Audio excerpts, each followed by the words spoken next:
Hello. हाँ, I think आप सब लोग सुन पा रहे होंगे आराम से। तो स्टार्ट करते हैं बेटा आज का discussion. Today discussion is based on the DPP of D and F block elements. D and F block पर अपन क्लास में काफ़ी सारा कर चुके हैं और ऑलमोस्ट सारे तरह के क्वेश्चन अपन फिनिश कर चुके हैं। फिर भी कुछ टाइप के क्वेश्चन हैं वो थोड़े बहुत रह ही जाते हैं, तो उनको मैंने डीपीपी में ले लिया है। तो आपका फिर चारों खाने निश्चित हो जाएंगे, सब कुछ कंप्लीट, कुछ नहीं बचेगा। पहला क्वेश्चन स्टार्ट कर रहा हूँ। Which of the following ions the colour is due to d d transition. बेटा डी डी ट्रांजिशन पढ़ाने वाला जो टॉपिक है वो आता है कोऑर्डिनेशन कंपाउंड्स में, जो कि अपना लास्ट टॉपिक रहेगा। और ये तब होता है जब किसी के पास अनपेयर्ड इलेक्ट्रॉन हो, है ना, और डी ऑर्बिटल में अनपेयर्ड इलेक्ट्रॉन हो, तो एक जगह से दूसरी जगह जाते हैं, तो उसको बोलते हैं डी डी ट्रांजिशन, है ना। डी के ऑर्बिटल्स जो हैं उनके अंदर ये जो डी ऑर्बिटल्स हैं 1 2 3 4, मान लो यहाँ पर अनपेयर्ड है, यहाँ से यहाँ जा रहा है, तो उसको बोलते हैं D d transition. Coordination compound से पढ़ाया जाएगा कि अगर ऐसा कुछ डी डी ट्रांजिशन होता है तो उससे कंपाउंड में कलर आने के चांस बढ़ जाते हैं। यहाँ देखो, पहला वाला जो आयन है उसका नाम है क्रोमेट आयन। उसमें क्रोमियम का ऑक्सीडेशन स्टेट है +6 और ये D0 होता है बेटा। +6 मतलब D0 है, तो इसके पास कोई अनपेयर्ड इलेक्ट्रॉन नहीं है। यहाँ क्रोमियम +6 है, तो ये भी D0 है, इसके पास भी अनपेयर्ड नहीं है। ये मैग्नेट आयन, परमैंगनेट आयन है, यहाँ पर Mn+7 है और ये भी D0 है, यहाँ पर भी नहीं है। और यहाँ पर Mn+6 है और यहाँ पर D1 है, मतलब अनपेयर्ड है, तो डी डी ट्रांजिशन होने के चांसेस रहेंगे। इसका मतलब ये हो गया कि अगर डी डी ट्रांजिशन से किसी में कलर आ रहा है तो वो सिर्फ थर्ड ही हो सकता है, बाकी तीन नहीं हो सकते। बाकी तीनों में कलर जो आता है वो एक दूसरे कारण से आता है, जिसका नाम है चार्ज ट्रांसफ़र, है ना, चार्ज ट्रांसफ़र। तो चार्ज ट्रांसफ़र के कारण कलर आता है क्रोमेट, डाइक्रोमेट और क्या बोलते हैं परमैंगनेट में। लेकिन मैग्नेट आयन में डी में इलेक्ट्रॉन अनपेयर्ड होने के कारण, है ना, वहाँ पर डी डी ट्रांजिशन वाला फिनोमेना लगता है। But detail of this question will be answered in the coming topic, that is the coordination compounds. So we are done with the first. Now second, chromite ore. Chromite ore में दो चीज़ें दी, Na2CO3 + O2। आपको मैंने बताया था chromite ore में अगर अपन alkaline medium में उसको ऑक्सीडाइज करेंगे तो क्रोमेट बन जाएगा, सोडियम क्रोमेट। तो इसका मतलब ये हो गया कि A तो हो गया सोडियम क्रोमेट Na2CrO4 जो येलो कलर का होता है। और अगर इसको एसिडिफाई कर दें, इसमें H+ आयन मिला दें, तो जो क्रोमेट आयन है वो H+ आयन की प्रेजेंस में डाइक्रोमेट आयन में चेंज हो जाते हैं। ये भी क्लास में बताया था। तो B हो जाएगा आपका सोडियम डाइक्रोमेट Na2Cr2O7। हम देख लें कि A और B किस में सही हैं। तो B का वैल्यू है डाइक्रोमेट जो कि B के सेकंड में सही है, और A की वैल्यू क्रोमेट है वो जो कि थर्ड में सही है। सेकंड एंड थर्ड दोनों सही हैं, तो अपना आंसर हो गया फोर्थ। उसके बाद में अपन नेक्स्ट क्वेश्चन पे आते हैं, और नेक्स्ट क्वेश्चन कहता है which of the following statement is not correct. Atomic radius of zirconium and hafnium are similar. The answer is yes, because of lanthanide contraction effect. Lanthanide contraction के effect के तहत zirconium hafnium का size लगभग बराबर होता है। Vitamin B12 contain cobalt third. ये भी मैं कोऑर्डिनेशन के अंदर कराऊंगा, लेकिन अभी से ये तो आपको बायोलॉजी के लोग हो तो आपको याद होना चाहिए कि साइनोकोबाल्टमिन कॉम्प्लेक्स जो होता है उसके बारे में बात करी जा रही है। तो विटामिन B12 कोबाल्ट का कॉम्प्लेक्स है, तो कोबाल्ट थर्ड आयन से बना होता है, बिल्कुल सही है। LuOH whole thrice is less basic than LaOH whole thrice. आप जानते हैं बेटा La यहाँ पर है और यहाँ से अपन आगे जाएंगे तो और लास्ट में, है ना, आएगा आपके पास Lu। लेफ्ट टू राइट जाने पर साइज कम होने के कारण हाइड्रोक्साइड्स का एसिडिक नेचर बढ़ता है और बेसिक नेचर कम हो जाता है। आप जानते हो बेटा हाइड्रोक्साइड्स और ऑक्साइड्स के basic nature top to bottom बढ़ते हैं, लेफ्ट टू राइट कम होते हैं। तो यहाँ पर भी ये जो LuOH होल थ्राइस है इसका बेसिक नेचर कम होना चाहिए और इसका ज़्यादा होना चाहिए। तो ये बोल रहा है LuOH whole thrice is less basic than this, तो ये बिल्कुल सही बोल रहा है। तो ये भी सही है, ये भी सही है, ये भी सही है, लेकिन हमने से पूछा नॉट करेक्ट। फोर्थ देखते हैं, Cr2O3 is not an amphoteric oxide. बताओ Cr2O3 हम सब जानते हैं कि एम्फोट्रिक ऑक्साइड है। डी ब्लॉक में मैंने बताया हुआ है कि डी ब्लॉक में जनरली तो जो लोअर ऑक्सीडेशन स्टेट्स है +1 +2 +3 के ऑक्साइड्स, है ना, बेसिक होते हैं। कुछ एक्सेप्शंस हैं, जैसे जिंक और क्रोमियम के +2 और +3 स्टेट रेस्पेक्टिवली, ZnO और ZnCr2 और Cr2O3 ये दोनों ही एम्फोट्रिक है, जबकि हायर ऑक्सीडेशन स्टेट जो है एसिडिक होती हैं। तो यहाँ पर ये बोल रहा है नॉट एन एम्फोट्रिक ऑक्साइड, जबकि NCERT में साफ साफ लिखा हुआ है Cr2O3 एम्फोट्रिक होता है ना। तो इसका मतलब ये हो गया कि ये स्टेटमेंट गलत है और ये हमारे लिए सही आंसर है, क्योंकि हमसे गलत पूछा था। उसके बाद नेक्स्ट क्वेश्चन जो है वो काफ़ी इंपॉर्टेंट है। बोल रहा है which of the following does not correctly represents the property indicated against it. Titanium, vanadium, chromium, manganese. मैंने कहा था बेटा फर्स्ट हाफ के अंदर जैसे हम लेफ्ट राइट जाएंगे वैसे वैसे नंबर ऑफ ऑक्सीडेशन स्टेट्स बढ़ेंगी। टाइटेनियम में अगर आपको याद हो तो मैंने बताया था 2 3 4, वेनेडियम में 2 3 4 5, क्रोमियम में 2, 3, 4, 5, 6 और मैंगनीज में 2, 3, 4, 5, 6, 7। ये मैंने क्लास में एक्सप्लेन किया था। नंबर ऑफ अनपेयर इलेक्ट्रॉन जितने बढ़ते जाएंगे उतनी नंबर ऑफ ऑक्सीडेशन स्टेट बढ़ती जाएंगी, जिसके कारण है ना यहाँ पर ये जो पहला ऑप्शन लिखा है वो एकदम सही है, लेकिन हमें इसका जवाब सी ए सही नहीं मिल रहा है क्योंकि ये अपने को नॉट पूछा हुआ है, इसलिए हम इसको आंसर नहीं देंगे। दूसरा क्लास में मैंने एक्सप्लेन किया था कि परमैंगनेट आयन की ऑक्सीडाइजिंग पावर डाइक्रोमेट आयन से ज़्यादा होती है क्योंकि परमैंगनेट आयन चेंज होगा Mn+2 में, जो D5 कॉन्फिगरेशन के कारण ज़्यादा स्टेबल है एज़ कम्पेयर टू क्रोमियम का Cr क्या बोलते हैं +3, ये मैंगनीज है, और ये +7 में ये मैंने कुछ और लिख दिया है शायद, तो अपन इसको इरेज कर देते हैं। ये है मैंगनीज +7, ठीक है ना, और ये जाएगा मैंगनीज +2 में जो D5 कॉन्फ़िगरेशन है, और क्रोमियम +6 है और ये +6 से जाएगा क्रोमियम +3 में, और ये D3 कॉन्फ़िगरेशन है, स्टेबल D3 भी है, D5 भी है लेकिन ज़्यादा स्टेबल हाफ फिल्ड D5 है। तो इसका मतलब ये हो गया कि परमैंगनेट आयन ज़्यादा स्ट्रॉन्गर ऑक्सीडाइजिंग आयन है, तो ये भी सही स्टेटमेंट है, लेकिन हमें गलत ढूंढना है। Titanium, vanadium, chromium, manganese increasing melting point, ये गलत हो गया बेटा। मैंने कहा था मैंगनीज के अंदर एबनॉर्मलिटी आ जाती है, अचानक मैंगनीज का मेल्टिंग पॉइंट नीचे डिप मारता है, मालूम है ना बेटा। तो स्कैंडियम, टाइटेनियम, वेनेडियम, क्रोमियम यहाँ तक तो यूँ चलेगा ऊपर और फिर अचानक डिप मारेगा, फिर ऊपर आके यूँ करके ऐसे आता है, ये ऐसा रहता है मेल्टिंग पॉइंट का जनरली ऑर्डर। तो इसका मतलब है कि यहाँ पर बैठा होता है मैंगनीज। क्लास में मैंने डिस्कस करवाया था मेल्टिंग पॉइंट का ग्राफ देखिएगा क्लास में, एनसीईआरटी में बना हुआ है। वैसे मैंगनीज में मैंने कहा था कि मैंगनीज में स्टेबल कॉन्फ़िगरेशन है, वो अपने आसपास वाले से अच्छी मेटलिक बॉन्डिंग नहीं करता है और इस कारण से उसका मेल्टिंग पॉइंट लो आ जाता है, तो ये गलत हो गया और ये हमें सही आंसर देना है। लास्ट वाले क्वेश्चन में इसको y को YB कर दीजिएगा, इट इज़ इट्रबियम, YB कर दीजिएगा, mega correction, it seems as if it is yttrium. हालांकि इट्रियम भी होगा तो भी सही होगा, कोई दिक्कत वाली बात नहीं है, लेकिन क्वेश्चन की सिमेट्री को देख के लगता है कि ये इट्रबियम होना चाहिए था। एनीवेज LaEu, ठीक है ना, ये वाला order increasing order of ionic radii, ये एकदम सही ऑर्डर है बिकॉज La तो सबसे पहले आता है, उसके बाद में सारे लेंथेनॉइड्स फॉलो करते हैं, और सारे लेंथेनॉइड्स फॉलो करेंगे तो आप लेंथेनॉइड्स को देखें बेटा, है ना, उसके अंदर La, Ce, Pr, Pd, Nd, Pm ऐसे ऐसे करके अगर आप आगे तक जाएंगे तो आप पाएंगे कि Eu पहले आता है तो ये बड़ा है, उसके बाद में Lu, और उसके बाद में है ना ये Yb, मतलब ये Yb जो है, एक मिनट देखते हैं, Y, अगर ये Yb होगा, देखो बने देते हैं अपन, Ce, Pr, Nd, Pm, Sm, Eu, Gd, Tb, Dy, Ho, Er, Tm, Yb and Lu।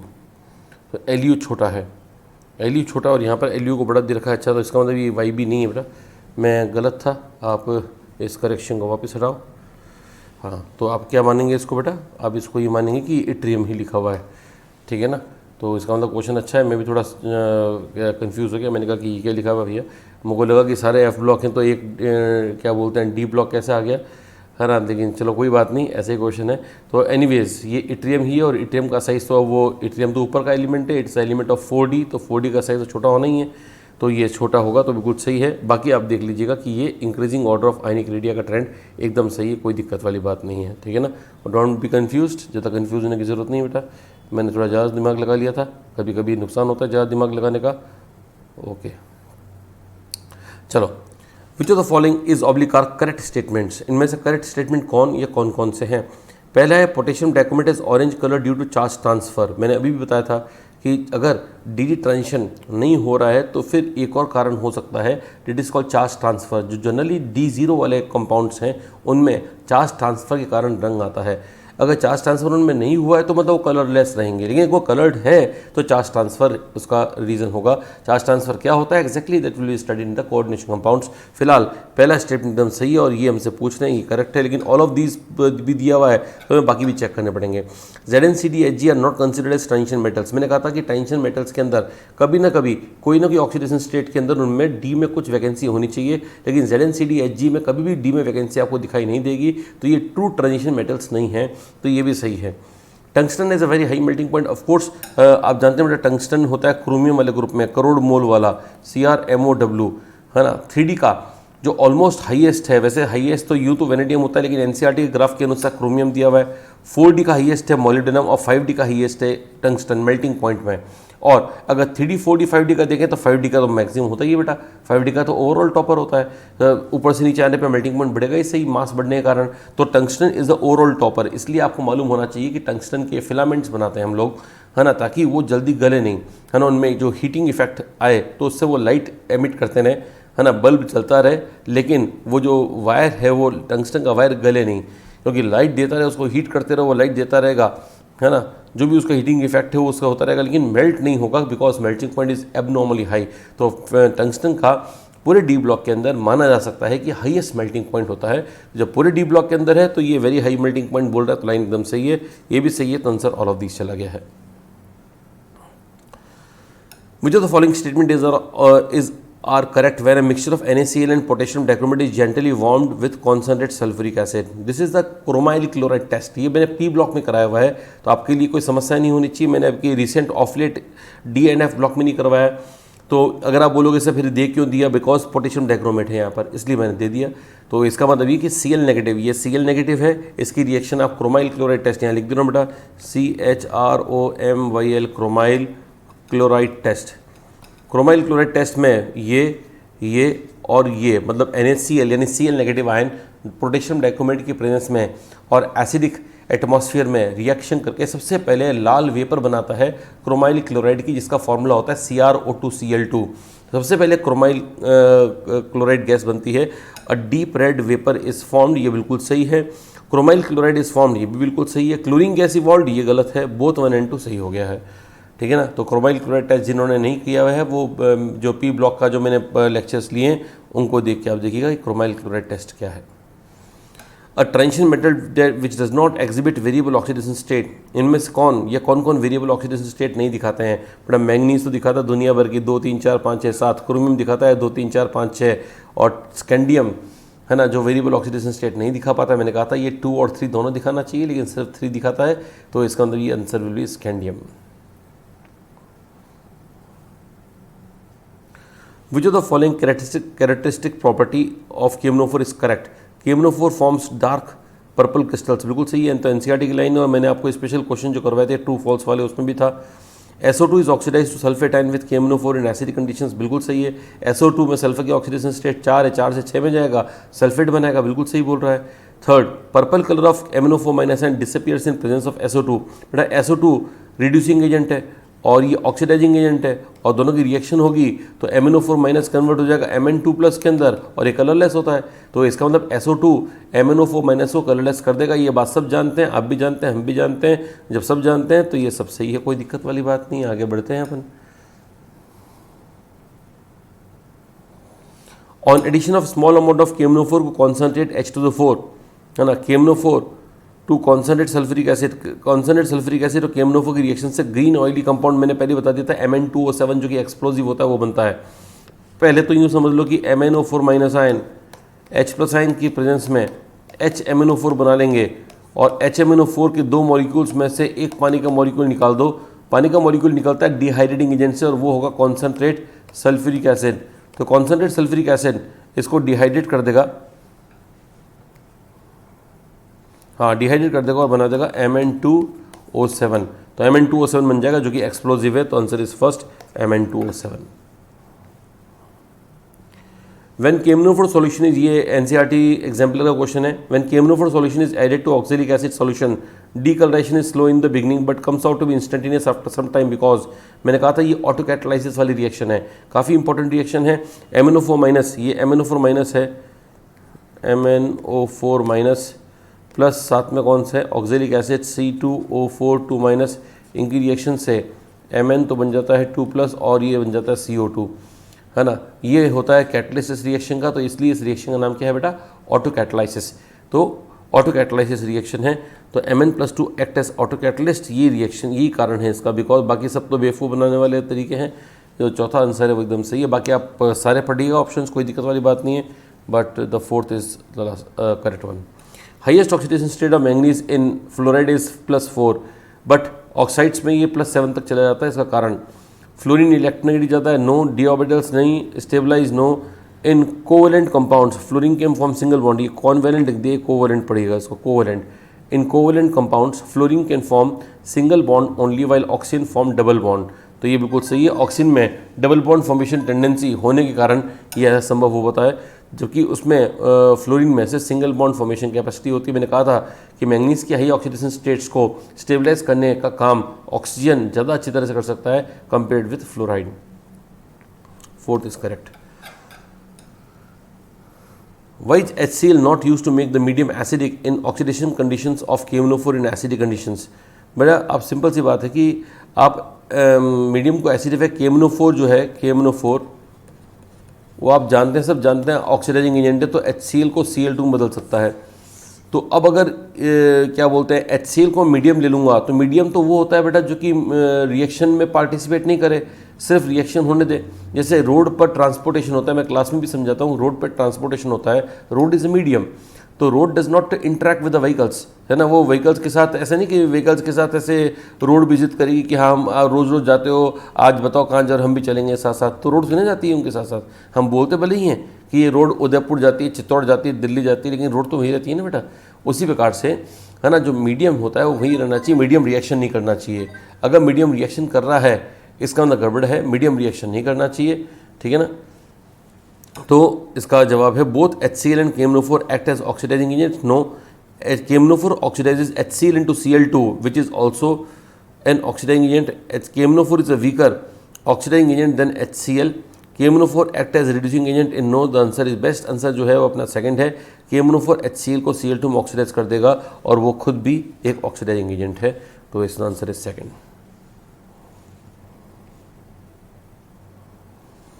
Which of the following ions will exhibit colour in aqua solutions. बेटा कलर जो होता है एक्वा सॉल्यूशन में वो अनपेड इलेक्ट्रॉन्स का कारण होता है। डी ब्लॉक में तो खासतौर पर ये दिखा गया है कि एक्वा सॉल्यूशन में कलर देने वाला जनरली है ना वो होगा जो जिसमें कि अनपेड इलेक्ट्रॉन्स होंगे। स्कैंडियम+3 में D0 कॉन्फिगरेशन है, नो अनपेयर्ड।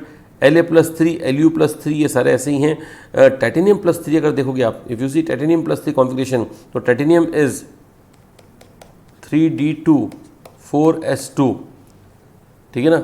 और अगर टाइटेनियम+3 देखोगे तो ये D1 कॉन्फिगरेशन आएगा, और D1 कॉन्फिगरेशन आ रहा है, इसका मतलब ये हो गया कि इसमें अनपेड इलेक्ट्रॉन्स हैं और इसका मतलब एक कलर होगा। हाँ जी, तो अपना टॉपिक ये चल रहा था कि कलर कौन दिखाएगा, तो मैंने कहा था अनपेड इलेक्ट्रॉन वाला कलर दिखाएगा, एंड डेट इज टाइटेनियम+3। नेक्स्ट है मैग्नेटिक मोमेंट 2.84। मैंने कहा था, अगर नहीं भी कहा था तो देख लो, मैग्नेटिक मोमेंट जो होता है वो शायद आपको पहले कहीं ना कहीं पढ़ा दिया होगा। तो n जो है नंबर ऑफ अनपेड इलेक्ट्रॉन है, और मैग्नेटिक मोमेंट होता है mu root of n into n+2, जहाँ n अनपेड इलेक्ट्रॉन है। और यहाँ ध्यान रखना कि अगर n की वैल्यू 1, 2, 3, 4, 5 या और भी कुछ होती हैं, तो म्यू की value 1 point something, 2 point something, 3 point something, 4 point something और 5 पॉइंट समथिंग आएगा। और इसका उल्टा भी ठीक है, अगर म्यू की वैल्यू आपको दे रखी है 3 पॉइंट समथिंग, तो n हो गया 3। इस ये शॉर्टकट है।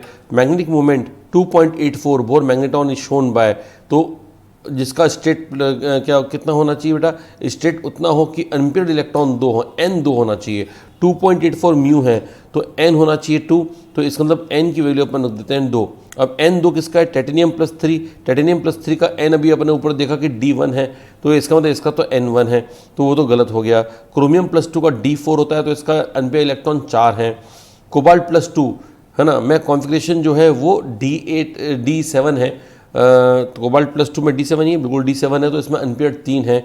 और निकल+2 में D8 है, तो इसमें अनपेयर्ड 2 है। तो निकल+2 एकदम सही है, बिकॉज निकल+2 D8 को बनाओगे 1 2 3 4, 1 2 3 4 5 6 7 8, तो इसमें अनपेयर्ड 2 होंगे, तो बोर मैग्नेटॉन में इसका मैग्नेटिक मोमेंट 2 पॉइंट समथिंग आएगा, and n will be equal to 2 for Ni+2, and that's why the answer is Ni+2। Product of oxidation of I- with MnO4-। मैंने बताया था I- की रिएक्शन MnO4- के साथ differently होती है, क्लास में समझा दिया था। I- IO3- में कन्वर्ट होता है, जबकि एसिडिक कंडीशंस के अंदर वो I2 बनाता है। यहाँ एल्कलाइन लिखा हुआ है, तो आंसर है आयोडेट आयन। आयोडेट आयन है ना, I- आयन को ऑक्सीडाइज करने से तब बनता है जब एल्कलाइन मीडियम में KMnO4 उसको ऑक्सीडाइज करता है। ऑक्सीडाइजिंग पावर करेक्ट मैंने क्लास में समझा दिया था कि सबसे बढ़िया ऑक्सीडाइजिंग एजेंट KMnO4 है, फिर K2Cr2O7 है, फिर वेनेडियम डाइऑक्सीजन पॉजिटिव। तो MnO4 नेगेटिव सबसे बढ़िया, फिर डाइक्रोमेट, फिर VO2 प्लस, सेकेंड ऑप्शन एकदम करेक्ट है। बाकी में कुछ ना कुछ इनकरेक्ट दे रखा है, वो देख सकते हैं आप।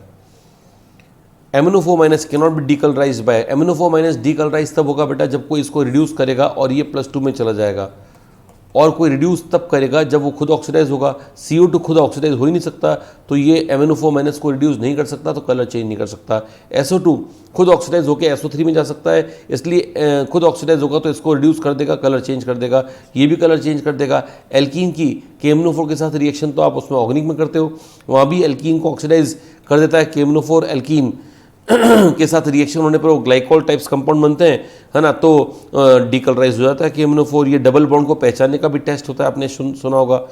और FAS ferrous ammonium sulphate, ferrous ammonium sulphate में फेरस है, फेरस अमोनियम सल्फेट का फॉर्मूला है FeSO4 डॉट Al2SO4 का होल थ्राइस डॉट 6H2O। इसको मोर सॉल्ट भी कहते हैं, MOHRS, मोर सॉल्ट भी इसको कहते हैं। तो फेरस अमोनियम सल्फेट में फेरस Fe2 प्लस है, तो ये फेरिक में जा सकता है, खुद ऑक्सीडाइज होकर अगले को रिड्यूस कर सकता है, तो यानी ये MnO4 माइनस को रिड्यूस करने में सक्षम है। फिर नेक्स्ट प्रॉब्लम अपने पास आती है, जो नीट का क्वेश्चन पहले से आया हुआ है, वो है कि ये वाले रिएक्शन से MnO4 माइनस बन रहा है। MnO4 माइनस, है ना, एसिडिक कंडीशंस के अंदर मैंने कहा था डिस्प्रोपोर्शनेट हो जाता है, वही रिएक्शन लिखी हुई है। अगर आप बोलेंगे नहीं सर यहाँ तो बेसिक मीडियम है, तो प्रोडक्ट में बेसिक है। अगर आप मीडियम को एसिडिफाई करोगे तो रिएक्शन आगे चली जाएगी। अगर आप बोलोगे सर एसिडिफाई कैसे करेंगे, तो OH माइनस को हटा के करोगे, OH माइनस को हटाओगे तो रिएक्शन अपने आप ही आगे जाएगी, और OH माइनस को हटाने के लिए मीडियम एसिडिक होना चाहिए। अब एसिडिक मीडियम CO2 भी है, KOH तो नहीं है, HCl भी है और SO2 भी है, तो इन तीनों से, है ना, रिएक्शन आगे जानी चाहिए। क्योंकि आपने सुना होगा कि जब किसी इक्विलिब्रियम रिएक्शन में प्रोडक्ट को अगर आप हटाओगे, एक भी प्रोडक्ट को हटाते हो तो रिएक्शन आगे बढ़ती है। तो अगर प्रोडक्ट को हटाओगे, OH माइनस को हटाओगे, तो मीडियम एसिडिक होना चाहिए ना, तभी तो हटेगा। लेकिन एसिडिक होने के साथ साथ वो कोई रिडॉक्स रिएक्शन नहीं देना चाहिए। ऐसा नहीं कि वो इससे कर जाए रिएक्शन KMnO4 से, या K2MnO4 से रिएक्शन कर जाए, है ना, तो वो नहीं होना चाहिए, यानी वो रिड्यूसिंग एजेंट नहीं होना चाहिए। यानी acidic medium should be non reducing. But HCl और SO2 दोनों ही रिड्यूसिंग है, क्योंकि खुद ऑक्सीडाइज होने की टेंडेंसी रखते हैं, इसलिए इन दोनों को नहीं ले सकते अपन इस रिएक्शन में। और ये कारण है कि HCl and SO2 should not be taken to acidify any reaction where there is already a presence of oxidising agent. यानी किसी रिएक्शन में ऑक्सीडाइजिंग एजेंट प्रेजेंट हो तो वहाँ पर एसिडिफाई करने के लिए हम CO2 ले लें, सबसे बेस्ट है, क्योंकि वो किसी से रिएक्शन नहीं करेगा। लेकिन HCl SO2 कर जाएंगे, इसलिए नहीं लेना चाहिए। तो इसका मतलब हो गया द आंसर इज CO2। चलो, रेड ब्राउन वेपर किस में मिलेगा, तो ब्रोमाइड, मैंने आपको पी ब्लॉक में बता दिया था कि ब्रोमाइड H2SO4 से रिएक्शन करके Br2 बना लेता है, और Br2, है ना, रेड ब्राउन इनिशियली वेपर्स होंगे, कंडेंस होने पर वो लिक्विड बनेगा, तो कुल मिलाकर Br2 रेड ब्राउन होगा, तो ये वेपर्स आएंगी। NaCl, ये क्रोमाइल क्लोराइड टेस्ट है, और इसमें CrO2Cl2 भी रेड ब्राउन या रेड क्या बोलते हैं, येलो ब्राउन या येलो ऑरेंज, इस तरह की वेपर बोलते हैं, तो ये भी वही है। बोथ, तो सबसे अच्छा आंसर अपना बोथ है, क्योंकि इन दोनों में कोई ज़्यादा डिस्टिंग्विश अपन नहीं कर पाते हैं। यानी कुल मिलाकर NaBr plus concentrate sulphuric acid से लगभग वही कलर आएगा जो कि क्रोमाइल क्लोराइड टेस्ट में आता है। डिस्प्रोपोर्शन रिएक्शंस इनमें से कौन सा है, बैलेंसिंग से मतलब नहीं है। पहला डिस्प्रोपोर्शन रिएक्शन है, मैंने कहा था कॉपर +1 एक्वस मीडियम के अंदर कॉपर और कॉपर 2+ बना लेता है।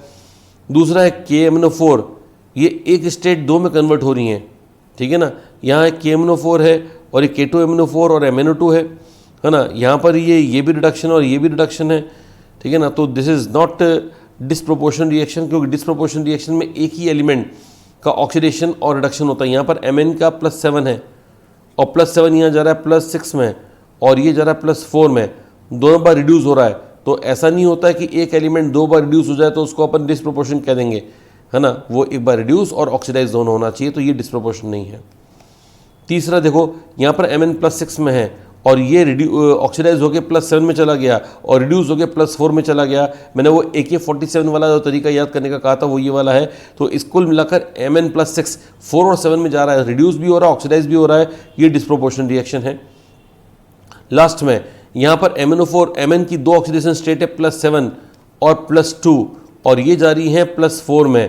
तो इसका मतलब ये हो रहा है कि क्या बोलते हैं, एक Mn रिड्यूस हो रहा है, एक Mn ऑक्सीडाइज, लेकिन ये हो रहा है कि 2 अलग अलग Mn है। मतलब यूँ समझ लो कि 2 अलग अलग स्टेट्स एक में जा रही हैं।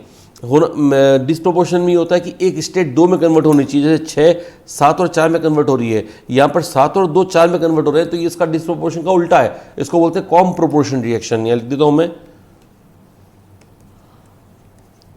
Com proportion reaction.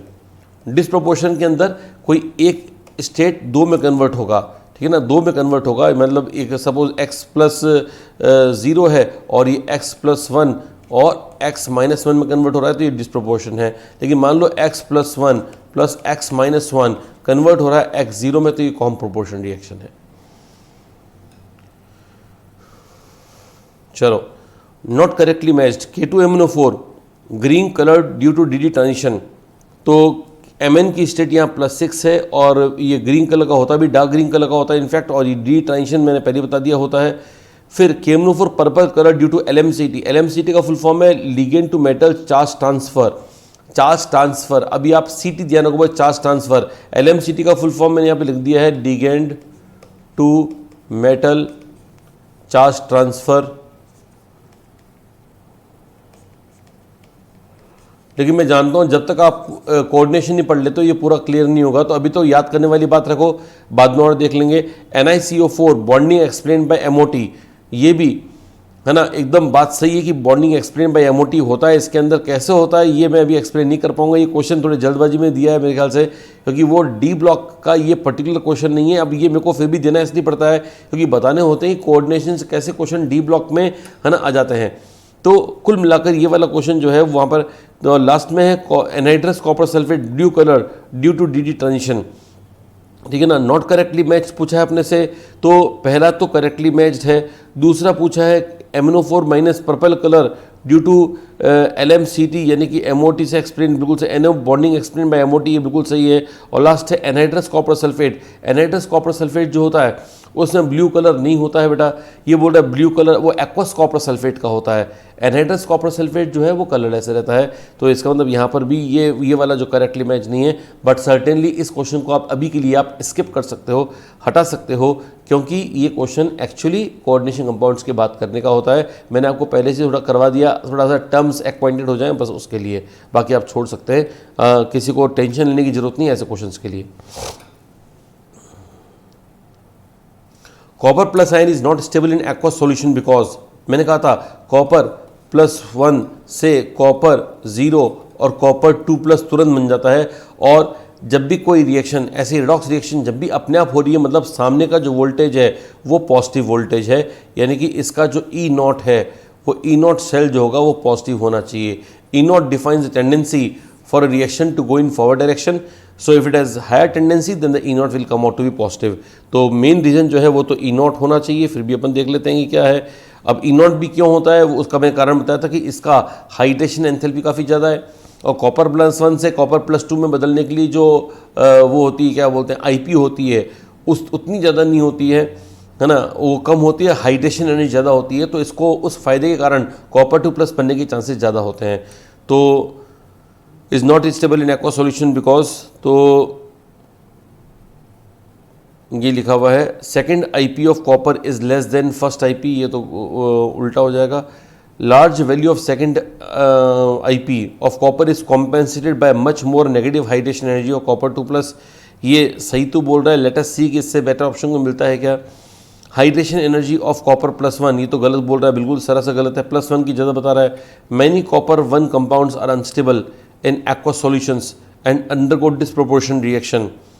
अब इन्होंने ये वापस ऐसे कैसे क्वेश्चन को वापस एक तरह से वही को वही लिख दिया है, लेकिन ये इन्होंने क्वेश्चन में ये नहीं बोला था कि डिस्प्रोपोर्शन होता है, तो इन्होंने समझा दिया है कि कॉपर +1 कंपाउंड्स अनस्टेबल हैं। अनस्टेबल का रीज़न बेटा वैसे इसका प्रॉपर रीज़न तो है कि E0 पॉजिटिव है, हालांकि ये इन्होंने रिजल्ट लिख दिया है कि वो अनस्टेबल होने के कारण डिस्प्रोपोर्शनेट कर जाते हैं। तो ये बात बिल्कुल सही लिखी है, लेकिन जहाँ तक सवाल है रीजनिंग का, तो रीजनिंग ये मैं नहीं मानूंगा कि ये कंप्लीट रीजनिंग है। हालांकि ऑप्शंस को देखते हुए बेस्ट ऑप्शन यही है, 4th is the best option, लेकिन रीजनिंग के लिए अपन ये कह सकते हैं कि कॉपर +1 से कॉपर और कॉपर 2+ का डिस्प्रोपोर्शन रिएक्शन स्पॉन्टेनियस होता है, यानी कि उसका E0 सेल पॉजिटिव होता है, ठीक है ना। चलो ठीक है। मैंगनीज का 3+ है 2+ हाईली पॉजिटिव, मतलब सामने जाने की टेंडेंसी। मैंगनीज 3+ से 2+ में जाने की टेंडेंसी हाई है बिकॉज D5 स्टेबल है, और बोल रहे हैं is highly positive than chromium 3+, और ये बिकॉज अब वो सिंपल सी बात है D5 कॉन्फिगरेशन इसका हाईली स्टेबल है, तो कोई भी दूसरे चेंज की तुलना में ये वाला चेंज पहले होगा, तो D5 Mn2+ D5 can be easily oxidise no. Third IP of Mn is much more due to half field configuration D5, चलो ये फिर भी ठीक है। फिर बोल रहा है Mn3+ is more stable then Mn2+, ये तो गलत हो गया, ठीक है ना, पहला भी गलत हो गया, इजीली ऑक्सीडाइज 2 वाला। Second IP of Mn is greater than third IP, ये तो कभी होता ही नहीं है, तो अपने पास एक ही बचा, लॉजिकल आंसर एक ही बचा, लेकिन फिर भी देख लेते हैं। Third IP of Mn is much more due to half field. अब सिंपल सी बात है कि अब +2 से +3 में जाने के लिए तीसरी बार IP देंगे तो बहुत ज़्यादा ही आएगी, क्योंकि D5 कॉन्फिगरेशन को हिलाना आसान नहीं होता है, इसलिए Mn3+ से 2+ में जाने का पोटेंशियल पॉजिटिव आता है, यानी कि there is a net tendency to move from +3 to +2 oxidation state because of high stability of +2 oxidation state because of its D5 configuration, that is half filled.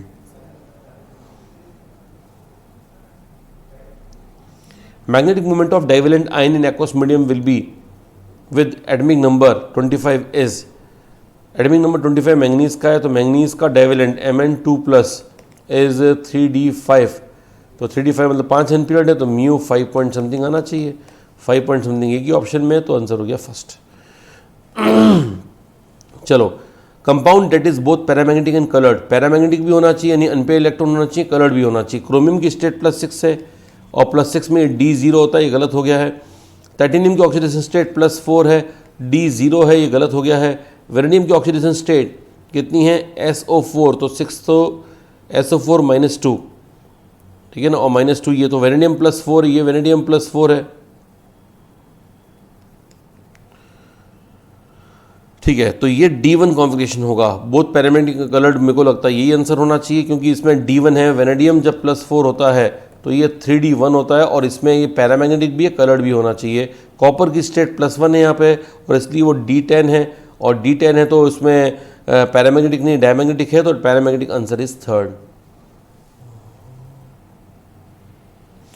Transition state make the most efficient catalyst because of their ability, मैंने कहा था catalyst इसलिए बनते हैं क्योंकि multiple oxidation state, खूब सारे oxidation state ले सकते हैं। मैंने एक टिपिकल एग्जांपल दिया था फेरिक का, कि ferric catalyse the reaction between I- and पर सल्फेट आयन, पर सल्फेट आयन यानी H2OH 2-, और I- की रिएक्शन कैटलाइज करता है फेरिक, क्योंकि उसमें एबिलिटी है कि अपनी ऑक्सीडेशन स्टेट को चेंज कर सकता है।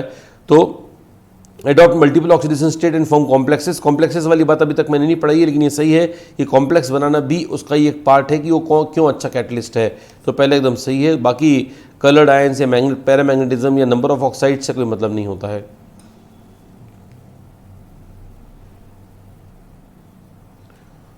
Interstitial compounds are, interstitial compounds क्या हैं बोल रहे हैं, non stoichiometric and ionic in nature.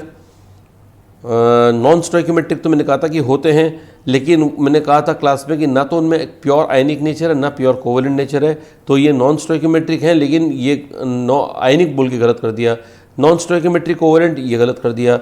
Non stoichiometric neither typically ionic nor covalent, ये बिल्कुल सही है। स्टोइकोमेट्रिक तो ये होता ही नहीं है। मैंने कहा था इनमें ऐसा नहीं है कि कोई रेशो ऑफ मेंटेन रहेगा, रेशो कुछ भी उल्टा पुल्टा कुछ भी हो सकता है, बिकॉज वो इंटरस्टिशियल कितने भरे गए हैं उस पर डिपेंड करेगा कि रेशो क्या आने वाला है, चेंज हो सकता है, फ्रैक्शनल अजीब सा कुछ भी हो सकता है। तो थर्ड आंसर एकदम सही है कि ये टिपिकली आयनिक और कोवेलेंट नहीं होते, लेकिन ये नॉन स्टोइकोमेट्रिक होते हैं। बेसिक ऑक्साइड्स इनमें से कौन कौन से हैं, तो क्रोमियम, बेसिक ऑक्साइड्स में जो लोएस्ट ऑक्सीडेशन स्टेट्स हैं वो बेसिक होंगी, तो एक तो क्रोमियम +2 बेसिक होता है, बिल्कुल सही है। वेनेडियम +3 बेसिक होता है, बिल्कुल सही है, बस ये दोनों है। बाकी की ये तो एम्फोट्रिक है, Cr2O3, V2O5 भी एम्फोट्रिक है, और Mn2O7 एसिडिक है। तो जो बेसिक हैं वो V2O3 एंड CRO है। V2O3 CRO सेकेंड ऑप्शन है, ये एकदम सही है। डाइक्रोमेट आयन होता है बेटा Cr2O7-2, और ये P ब्लॉक के अंदर ही मैंने करा दिया था कि इसमें CrO-Cr है ना बॉन्ड होगा, और बाकी आप देख सकते हैं -2 चार्ज और बाकी सारे है ना, उससे देख लो आप। तो देखो ये फर्स्ट ऑप्शन में देखो कि ये सही है क्या, डाइक्रोमेट आयन CrO-Cr, 3 ऑक्सीजन इधर 3 ऑक्सीजन इधर, ठीक है, 2 डबल बॉन्ड सिंगल, बिल्कुल सही लग रहा है, कोई समस्या नहीं आ रही है। दूसरे में माइनस भी लगा दिया है और डबल बॉन्ड भी लगा दिया है, तो ये गलत हो गया है। तीसरे में डबल बॉन्ड ही गायब हो रखे हैं, तो ये गलत है। चौथे में भी डबल बॉन्ड गायब हो रखे हैं, गलत है। अब एक और क्वेश्चन पूछा है इसके लिए कि डाइक्रोमेट आयन में कितने इक्विवेलेंट बॉन्ड्स हैं। आप देखो मैंने ऊपर डायग्राम में डायन जो ऊपर देख रहे हैं, इसमें यहाँ इस वाले बॉन्ड में रेजोनेंस होने के कारण सारे CRO बॉन्ड्स एक जैसे हो जाएंगे, यहाँ भी सारे CRO बॉन्ड एक जैसे हो जाएंगे, और 3 यहाँ पर और 3 यहाँ पर, तो कुल कितने एक जैसे CRO बॉन्ड्स होंगे? तो answer is 6 because of resonance. डायग्रोमेटाइन में रेजोनेंस होगा। अगर आपको किसी को रेजोनेंस इसमें बनाना नहीं आता है तो मैं इसे बना देता हूँ CrO और डबल बॉन्ड O और single bond O- and double bond O, ये इलेक्ट्रॉन यहाँ पर तो ये इलेक्ट्रॉन यहाँ पर, ऐसे करके रेजोनेट करेगा ये। तो कुल मिलाकर हम ये कहेंगे कि इसके अंदर रेजोनेंस के कारण 6 CRO बॉन्ड्स इक्विवेलेंट हैं। Answer is second. ठीक है। कलर ऑफ केमनोफोर डिसअपियर्स। केमनोफोर का कलर डिसअपियर होता है किसकी रिएक्शन से? ऑक्जेलिक एसिड H2C2O4 यानी C2O4 2-। तो इसका आंसर ये है कि ये C2O4- इसको रिड्यूस करके Mn2+ बना देगा, और Mn2+ कलरलेस होता है, खुद बन जाएगा CO2, ये भी कलरलेस है। तो ऑक्जेलेट आयन ने केमनोफोर को रिड्यूस करके Mn2+ बना दिया जो कि कलरलेस है। तो हम ये कहेंगे केमनोफोर oxidises oxalic acid to CO2 and itself changes to Mn+2 and which are colourless. एकदम बेस्ट ऑप्शन है, इसमें कोई समस्या नहीं है।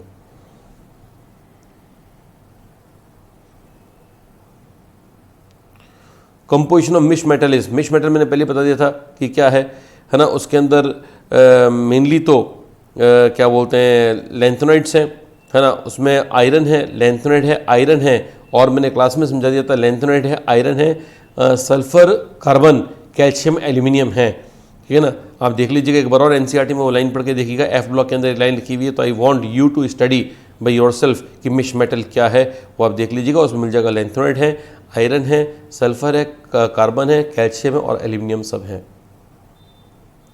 Actinoids in general show more oxidation state than lanthanide.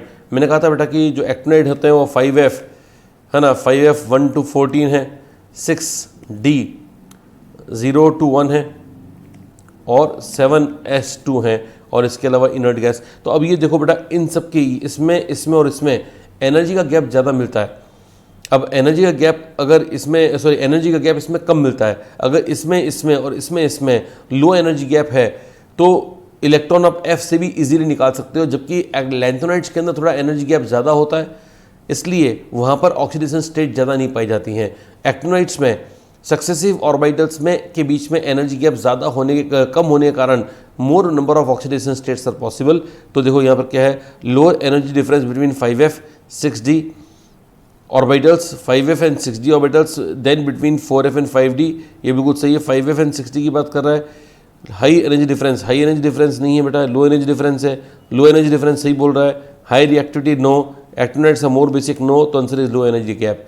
तो एक्टिनोइड्स में जैसे जैसे अपन न्यूक्लियस से दूर जाते रहते हैं, सक्सेसिव ऑर्बिटल्स में एनर्जी गैप भी कम होता जाता है। तो एक्टिनोइड्स में ऑफ कोर्स एनर्जी गैप कम होगा, और कम होगा तो उनमें ऑक्सीडेशन स्टेट्स काफ़ी सारी आ सकती हैं।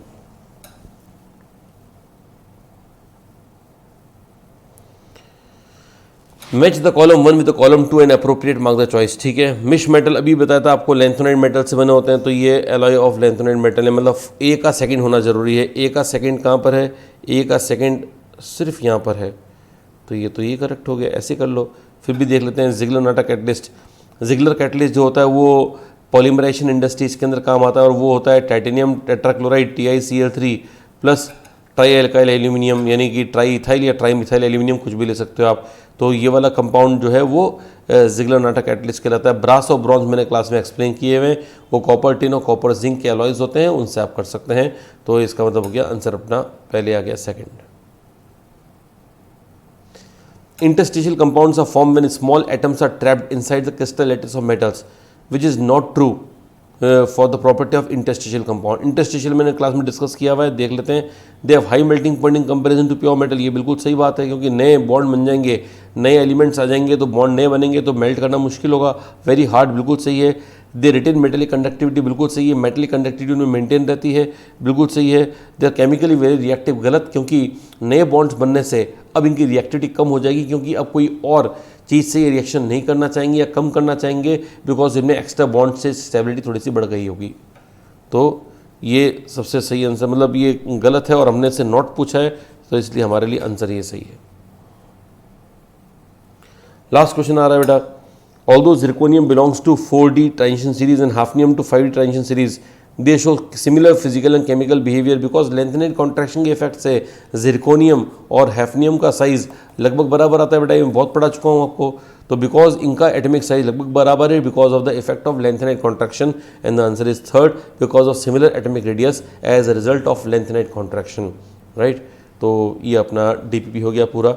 आई होप कि आपको डीपीपी समय पे मिल जाएगी और आप सब लोग इसको देखेंगे ढंग से, and it will certainly help in preparing D&F block to a very good level, to a very nice level.